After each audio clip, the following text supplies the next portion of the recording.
यसुअल मसीह के अजीम, कुदरती और फतहमंद नाम में आप सबकी सलामती हो। मेरे अजीज भाइयों और बहनों, खुदावंद के फजल, रहम और अमन के साथ आपको हमारे चैनल मेरी निजात में खुश आमदीद कहते हैं। यरूशलेम की सरजमीन में एक नई रूहानी तहरीक उभर रही है जो हमें बाइबल की कदीम नबूवतों की याद दिलाती है। ऐसा महसूस होता है जैसे तारीख खुद को दोहरा रही है। बहुत जल्द दुनिया एक अजीम वाक़े का मुशाहिदा करेगी, एक ऐसा वाक़या जिसका जिक्र हजारों साल कबल मुक़द्दस नौश्तों में हुआ था, यरूशलेम में तीसरे हैकल की तामीर। ये कोई अफसाना नहीं बल्कि हकीकत के करीब है। मुतादद अलामती अशिया जैसे कि मुक़द्दस मेनोरा, जिसे 7 शाखों वाला चरागदान कहते हैं, शो ब्रेड की मेज, सुनहरी बर्तन और काहिनों के मखसूस लिबास सब तैयार किए जा चुके हैं। इन अशिया की तैयारी का मकसद सिर्फ सकाफती वर्था नहीं बल्कि एक वाज़ेह इशारा है कि यरूशलेम में एक नई इबादतगाह कायम होने वाली है। यह हैकल महज ईंटों का ढांचा नहीं होगा बल्कि रूहानी बेदारी की अलामत होगा।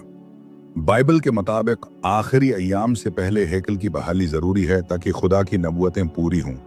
इस हैकल की तामीर सिर्फ एक इमारत की बुनियाद नहीं बल्कि ये एक मुकम्मल रूहानी बहाली का आगाज है। इस मंसूबे से जुड़े अफराद का कहना है कि अब उनका मकसद सिर्फ उन अशिया को महफूज रखना नहीं बल्कि इन्हें इबादती जिंदगी में शामिल करना है। ये सारी तैयारियां हमें एक बड़े पैगाम की तरफ ले जाती हैं। तीसरे हैकल की हकीकत करीब आ रही है। इसराइल की मजहबी तहरीकें और मुख्तलिफ यहूदी तंजीमें कई सालों से खामोशी से उन तैयारियों में मसरूफ हैं। ये सरगर्मियां सिर्फ इबादती अशिया की तैयारी तक महदूद नहीं बल्कि उनमें मखसूस पादरियों की शनाख्त, इनकी शरई तरबियत और उनकी रूहानी तहारत के निज़ाम को भी शामिल किया जा रहा है। जब हम बाइबल की रोशनी में उन हालात का जायजा लेते हैं तो हमें यह वाज़ेह नजर आता है कि ये सब कुछ खुदा की अजीम मंसूबा बंदी के तहत हो रहा है। ये मंसूबा सिर्फ इसराइल के लिए नहीं बल्कि तमाम अक़वाम के लिए एक इलाही पैगाम रखता है। हैकल की बहाली का मतलब सिर्फ यहूदी इबादत का आगाज नहीं बल्कि ये एक नया रूहानी दौर है जिसमें खुदा की बादशाही जाहिर होने वाली है। हैरत की बात यह है कि कुछ सालों से मुख्तलिफ मुकामात पर खालिस सुर्ख रंग की गायें पैदा हो रही हैं। ये गायें एक खास मजहबी रस्म में इस्तेमाल होती हैं जो पाकीज़गी के लिए ज़रूरी समझी जाती है।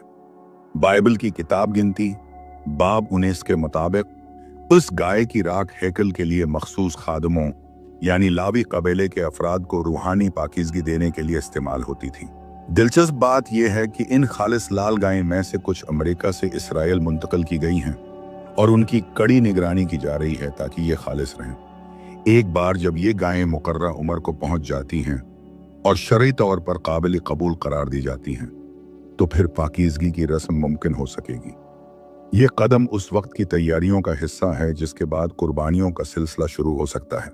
ये बात याद रखने के काबिल है कि खालिस सुरख गाय की मौजूदगी कोई मामूली वाक़े नहीं। हजारों साल से यहूदी मुआशरा उसकी तलाश में है क्योंकि बगैर उसके हैकल की इबादत मुकम्मल नहीं हो सकती। ये गाय न सिर्फ ज़ाहिरी तहारत की अलामत है बल्कि एक अजीम रूहानी तजदीद का पेश खेमा भी है। इसी दौरान एक बहुत बड़ी पेशरफत ये भी हुई है कि इसराइल में एक ऐसे शख्स को चुन लिया गया है जो मुस्तकबिल में आला काहिन के फ़राइज़ इंजाम दे सकता है। यह शख्सियत मुकम्मल तरबियत याफ्ता है जिसे कदीम कुर्बानियों, मुक़द्दस दिनों और हैकल की रसूमात का गहरा इल्म दिया गया है।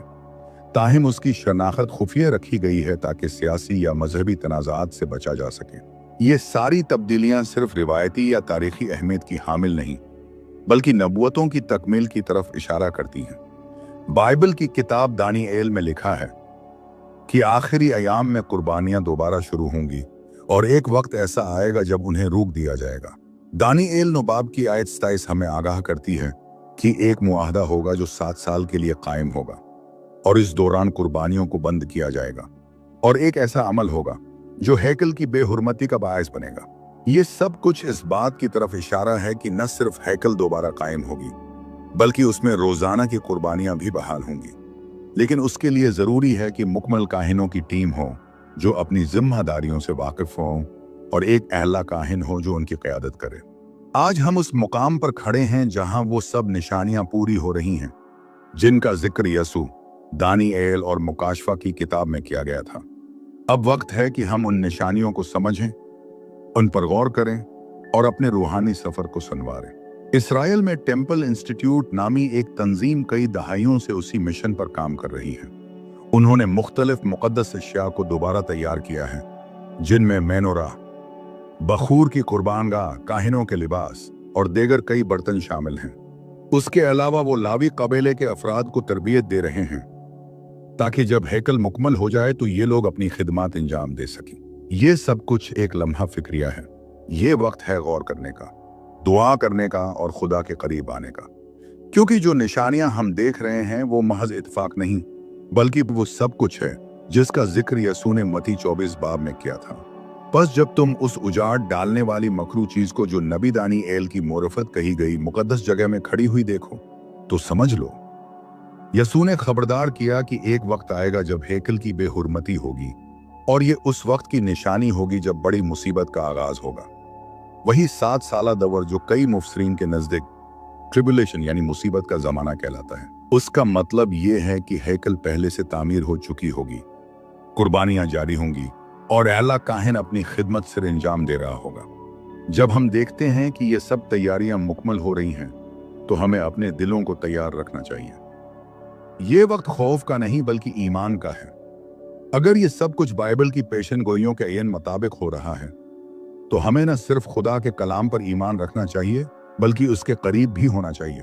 हमें दिन, तारीख या वक्त की पेशन गोई करने का हुक्म नहीं दिया गया, लेकिन हमें दौर पहचानने का इख्तियार जरूर दिया गया है।